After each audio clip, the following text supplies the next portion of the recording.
In my last video, I talked to Terry.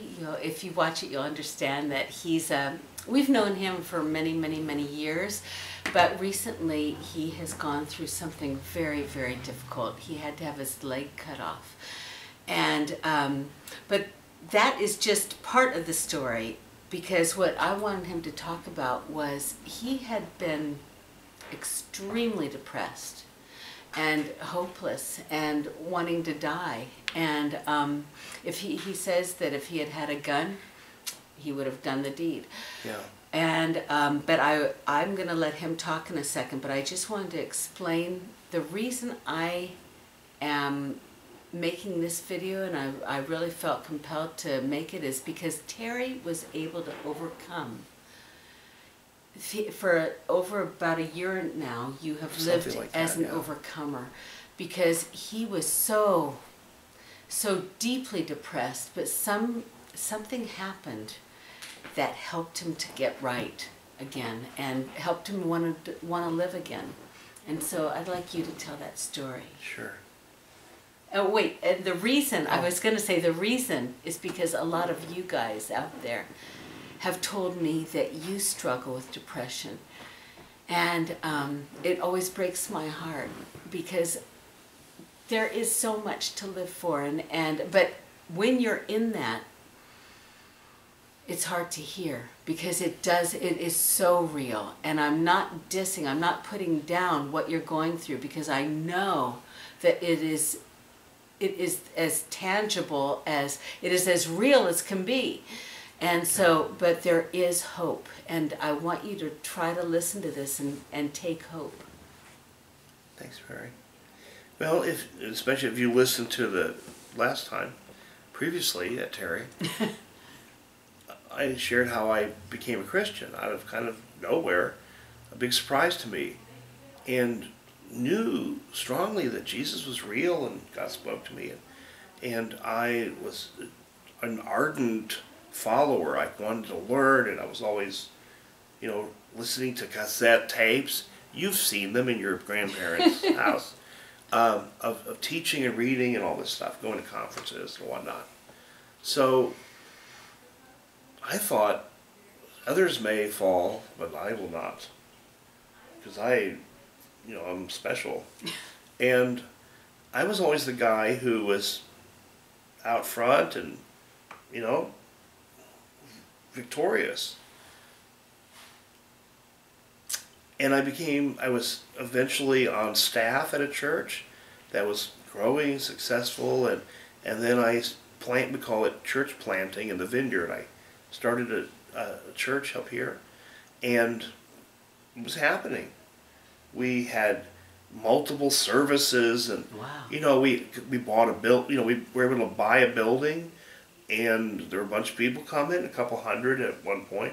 They took turns coming; they didn't all come at once. But anyway, by all measures, it was successful. But it just didn't seem to. It was like I felt like people just refused to quit being mean, and they want to. Everyone's about my thing. Let's do my ministry, and you can go over there. And I couldn't get people to love and forgive each other, and it was frustrating. And over time, I was the guy for like 12 years. I didn't want to go there. You were the pastor. Yeah, and I didn't want to go, and I didn't know how to fix it. I was crying out to God. And then God did terrific stuff. That wasn't what made me all sad. Then I got to go to China, and and it was miraculous and supernatural, and I was like an apostle in China. Wow. And there were miracles, and it was just the greatest thing ever. And by the way, what's going on in the house church movement in China should really encourage you, because the gospel works, and it's awesome. So that's a whole other story. And so all this stuff, and I'm like, the man of steel. I'm there, man. And then my health blew up. And previously, I was always just robust, and powered through. And I learned I was diabetic, or I had to face it. I was kind of ignoring that. And I got a little cut on my heel and got infected, and I was getting medical attention. I wasn't ignoring it. I was taking insulin and I was seeing a doctor and they're messing with it, and it just kept growing and growing and growing, and they're cutting more of my foot off until I realized my foot was like a prop. I got a call from The Walking Dead, and they said, "Can we take a picture of your foot?" It was so horrible. I'm not kidding. It was nightmarish. I wish we could cut in a picture of my foot. Do you have one? Somewhere. You'd throw up. So if suddenly the worst thing you've ever seen in your life flashes up, they did it in post. So anyway, they had to amputate, other than I would die, or they had to amputate my leg. And I had been sick for 6 months. Really bad, horrible, couldn't get out of bed. It was awful. I bet. Pain, terrible pain, and I was in a fog. I said, do it. I want my life back, I thought. So they amputated my leg. For those of you in the know, it's at BK, which is below knee. Now you're hip, and you can say to amputees, "Oh, you know you have a BK?" What is a BK? BK means below knee. Oh. Or there's AK, which means above knee. Oh. So they did this, and I felt kind of better immediately after, but then my stump did not heal. And I tried to use a prosthetic, which is a fake foot, and it kind of broke down and got nasty and got infected again, so I couldn't use my prosthetic foot, and stuck in a wheelchair. And there were other issues with the church I had turned over to elders. It folded, and they were just going to abandon the building, and that seemed wrong. Yeah. And so I kind of took on the responsibility to see the building got sold, and that wasn't happening. And I have that, and my medical bills were... Man. I didn't have insurance, and I had like a $85,000 hospital bill that they expected me to pay. I'm like, well, give me 105 years, man, I'm on it. So they, and all these things are kind of piling up. Then, here's what happens when you get down and out. All your friends forget who you are. This happens all the time. And it happened to me. Like, where's everybody? I was the pastor for 12 years. All these people writing little notes, "We love you, Pastor Terry." You know what? Zippity-doo-dah, nothing. I mean, nobody. And it turns out, a year of terrible pain and sickness wears you out. Yeah. I had never had that. It was unrelenting, terrible pain, phantom pain, where you feel the foot that's gone. And it just couldn't, it just unrelenting. And it just, and the worst thing, I quit hearing from God. I would pray, and there's a phrase in the Bible that talks about the heavens had turned to brass. My prayers didn't get above the ceiling. After all these years of God just talking to me, now nothing. It's like, hello, God. And just misery and the pressure of what's going to happen to the building. We got all these medical bills. I can't provide for my family. I'm, just miserable. Yeah. A bloated sack of protoplasm, as Ren and Stimpy say. And it was miserable. And I had no friends. Because who wants to be with a loser who's sick? And it was terrible, Mary. And I reached a point where I lost hope. And I remember thinking, I never thought this would happen to me. Mm-hmm. Other people, but I'm the man of steel. Well, it turns out there's kryptonite out there. And if I had had a pistol, I'd have put it in my mouth. Oh, Terry. I wanted to die. I badly wanted to die. Because I thought, well, if Christianity's true, I get to be in heaven. But I didn't know if I believed or not. I was just sick and miserable, and I despaired I had no hope, I realize now. It just wore me out. The pain and no help, and people, try to give you little pep talks, like, shut up. Yeah. Just shut your stinking face. Yeah. And I got that, and I heard it from other people also, because they had heard it. People say, well, you know, if you had more faith, you'd be healed. It's like, would you come over here, put your face right there, bam, you know. Yeah. It was so awful. And God wasn't talking to me. So I said, okay, kill me then. If you're really there, bring it on, big boy. Kill me then. All right? I curse you. Wow. And I cursed God. Just so maybe he would kill me. Wow. I'm like, I'm willing to go to hell. It can't be worse than, it's got to be better than this. That's how bad it was. And honestly, I didn't have the means to kill myself. And I'm stuck I can't go roll out and jump off of something. And you can't hang yourself with something 2 feet off the ground, you know. So I didn't know what to do and just said, well, can I say screw it? Yeah. Screw it. And worse than that, I just drank heavily because alcohol helped numb the pain. I was a mess. And I'm sitting in my office is now my kitchen. I have my computer set up. I sit there. And I was sitting there one afternoon, miserable sack of protoplasm. And I suddenly had a vision.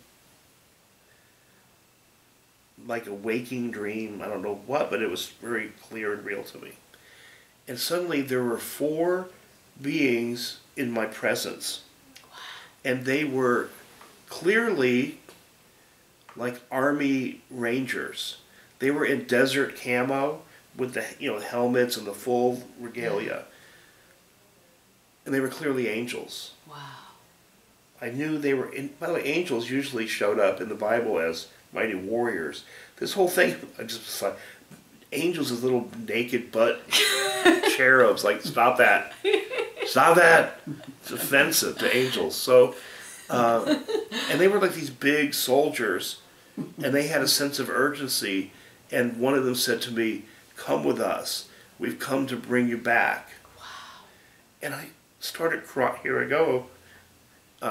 And I picked out the 2 stories that make me cry. And I started crying because I was so ashamed, because I felt like I had failed. I realized now what I was, that the story's all true, and I'm Judas, you know, and I had cursed God, and I said, I can't go back. I know what I did. And the guy said, you were tortured. Wow. We don't hold it against you. Wow. Come with us. Wow. The mercy of God. And I felt like they got me under the arms, and somehow, you know, I was in God's presence. Wow. And he loved me. Wow. And it was almost better than when I met him the first time, to be brought back in again. And you know what I did to earn it? Nothing. Yeah. I sat like a big fat pile of crap, cursing God, and, you know, I completely failed. And the only thing that prevented me from killing myself was I lacked the means to do so. And you know, God said, you were tortured. Wow. He was merciful. I understand. We don't hold that against you. And I was instantly, like, restored. I wanted to, for the first time since the downward deal, I wanted to listen to Christian music. Wow. And I wanted to pray and worship. And everything became alive again. And the pain, my circumstances didn't get any better. I still had terrible pain. I still had unsurmountable problems and things I couldn't figure out. Nothing changed in my circumstances.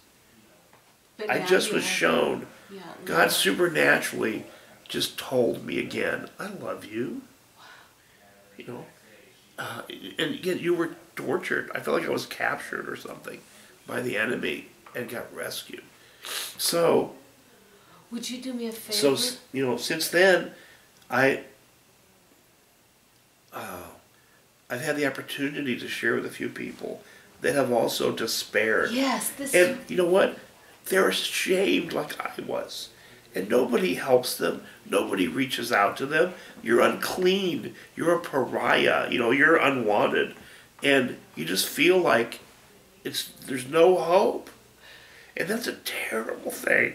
And I happen to believe that if you kill yourself in that state of heart, God has mercy on you. A lot of people are like, oh, you're going to hell. Well, you know, I wouldn't be so quick. Yeah. And I don't have the mind of God, but I know He loves people, and He knows that we're just, you know, what we are, and He's merciful. And again, the only reason I didn't do it is I couldn't.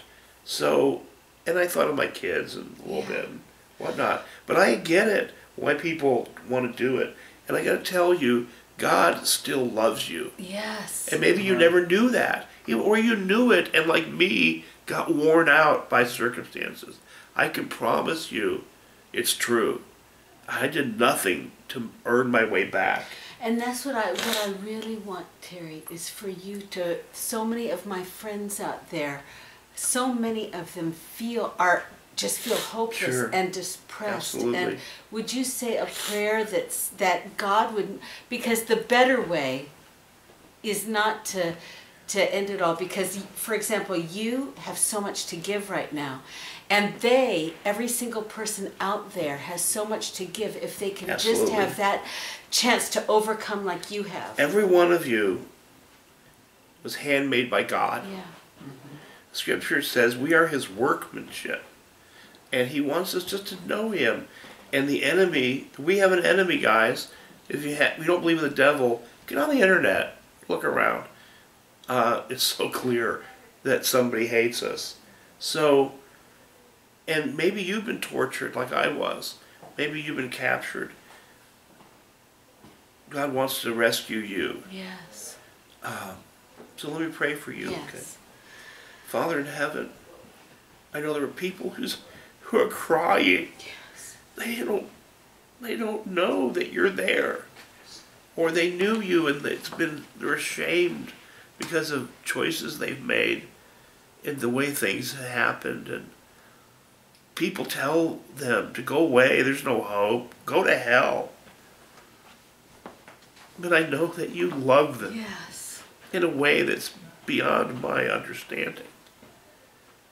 Your love is impossible to destroy. That's right. Nothing is going to stop it. And even if people choose separation from you, they choose hell, you never choose that. You want them to be rescued. You know, that's what this means. That's what the cross means. It means God chose life for you. You don't earn it. And if you're like a complete screw up and you've ruined your life, you know what? It ain't over. And I'm kind of a big eater. And if I'm with my wife or total strangers, hey, at a restaurant, hey, you going to finish that? Are you going to finish that pork chop? You going to throw it away? Can I have it? Oh, I'm taking food from strangers. I'm serious. I think that's how I want to suggest to you, if you want to throw your life away, somebody wants it. Yeah. Jesus said, are you going to finish that life? No, I'll take it. Yeah. And if you're going to kill yourself, what can you lose? You know, you can always go back and kill yourself later. But before you do that, just try it. Yeah. Right? What do you have to lose? And say, hello, God of the universe, you're out there. You know, that God that you rescued that fat, weird guy. Maybe you can talk to me, God, and help me. And He will. I promise you. Yes. Yeah, I promise you. Don't, you know, it's not about you. It's about His great love. Yeah. Thank you, Terry. Sure, my pleasure. Thank you. My pleasure.